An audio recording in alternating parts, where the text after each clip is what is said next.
For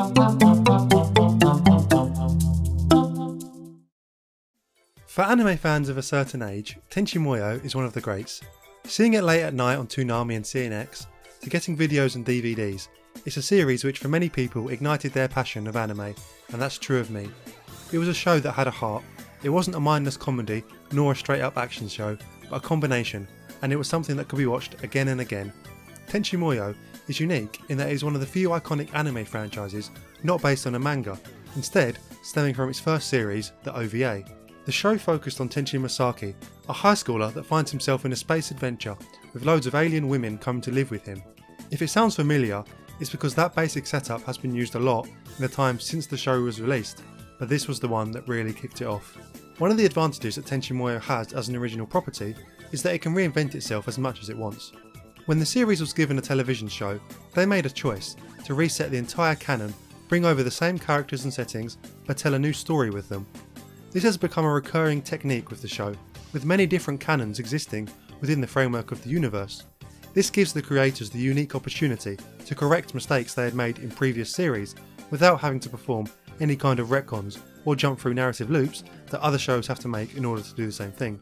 Each canon or series often had different writers too, which allowed them to put their own mark on their individual interpretations of the characters and their stories.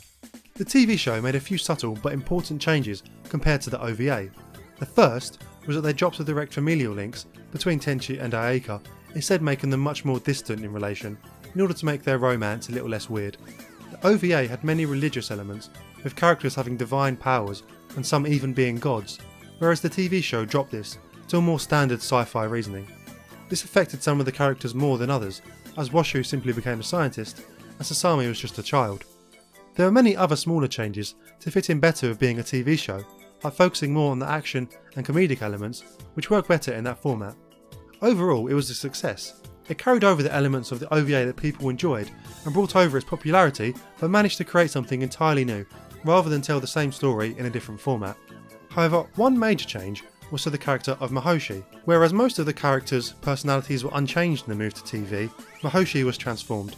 To look at how she changed, let's take a look at what defines her in the OVA. Clumsiness/collateral damage, carefree/content, competency, diligent and hardworking, manipulates causality, loves Tenchi, outsider, no real narrative arc. So the OVA had created a character that fans liked, but she had no major flaws to overcome, nothing that could give her a story. She could be lifted out of the show, and the main themes of the narrative wouldn't be affected, neither would the characters' relationships. Her main function was to cause certain situations to develop, such as freeing Washu, but then to sit back once the situation was made, and for a show which was all about how his characters interacted with one another, this was a problem. TV shows are longer and have more episodes, so they couldn't leave the character as she was. They solved this by splitting her entire character into two. They took Mihoshi from the OVA, removed 2 of her aspects, and gave 2 of them to a brand new character, Kiyone, and 3 back to Mihoshi. Then to balance out the characters and give them flaws to work on, they gave each of them 2 major negative aspects as well, thus creating 2 characters which could have arcs and stories, out of 1 which couldn't. Let's take a look at this in a little more detail. The first aspect they removed was her affection towards Tenchi.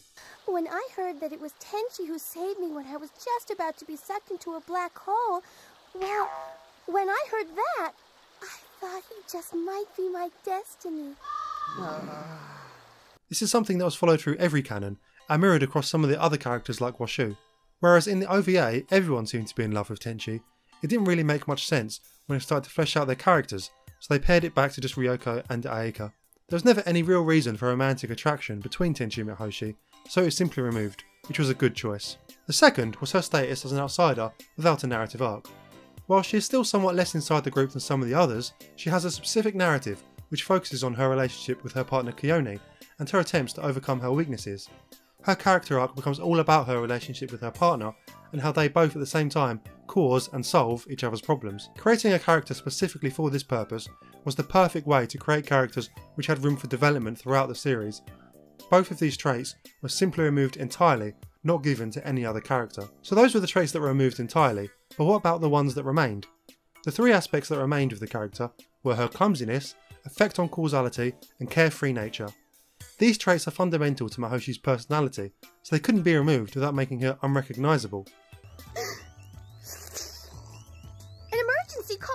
Ah! Emergency. I better hurry to the cockpit. Wow! What a mess!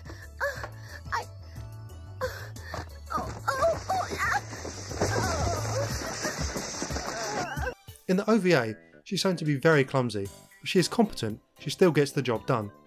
It's remarked early on that she's one of the top officers at the Galactic Police, but because she unleashes so much damage on missions, she causes head office huge headaches. Do you know what these are on my desk?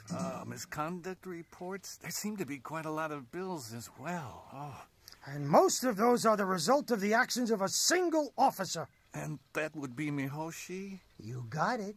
In the TV show, she still caused all the same damage, but didn't get the mission done, so wasn't regarded as a top officer. They gave that competency to Kiyone instead, but because her and Mihoshi were partners, the overall effect was still the same. They managed to get missions done, but because of the damage Mihoshi caused, they still caused problems. Keep coming. Stop. Hey, you're a natural. Looking good. Really? Oh yeah, keep up the good work. Yes, sir, I will. I graduated second in my class from the Galaxy Police Academy, and now look at me. I think you should stop now. Was that my fault? They also show Mahoshi's diligence through other means. Katsuhito remarks that she is always working hard and pulling her weight, whilst in the TV show, whenever she has work to do, she just wants to sleep and can't seem to get it right, so it's up to Kiyone to pull her forward. You're such a hard-working young lady, Mihoshi. Well, I must do something in return for your kindness. Ah! Oh my god! Mihoshi, wake up! We're gonna be late for work! You are under arrest. Mihoshi, you've got to wake up! The second trait that remained was her carefree yet content nature. Throughout the OVA, Mihoshi is the character that seemed least affected by the situations around her and was just happy to have a home and a life. This was taken to the next level in the TV show, in which she is often completely oblivious to various ongoing crises, doesn't care at all about the fact they have no money to live on, and is just content to live a life as long as she is partnered with Kiyone. To mirror this, they made it so Kiyone was constantly stressed out about money, worrying about how she could get a promotion, and blamed all of her problems on Mihoshi. Side? We have to. Everything is so expensive here on Earth. How else could we pay the rent on this apartment? Yummy! Wow, Kiyone, your miso soup is just the best! Yeah, you're telling me. Kiyone identifies that many of her problems stem from Mihoshi, but also can never really get rid of her, possibly because she recognises that without Mihoshi, her problems would still be there and she would have nobody to blame. The final trait that remained was her effect on causality. This is one that remained in isolation. There wasn't a balancing trait with Kiyone, and it's something that's unique to Mihoshi as a character. In both the OVA and TV show, Mihoshi is unintentionally able to do things that are completely impossible. The first thing she does is to be somehow able to travel across dimensions in order to free Washu. Later on, she manages to access the various alternate dimensions that Washu has set up in her laboratory without any realistic way of doing so. Could you please wake up? What?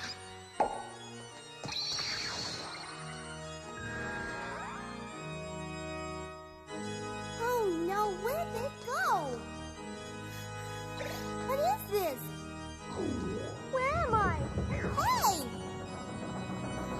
Wait a second. I forget my control cube.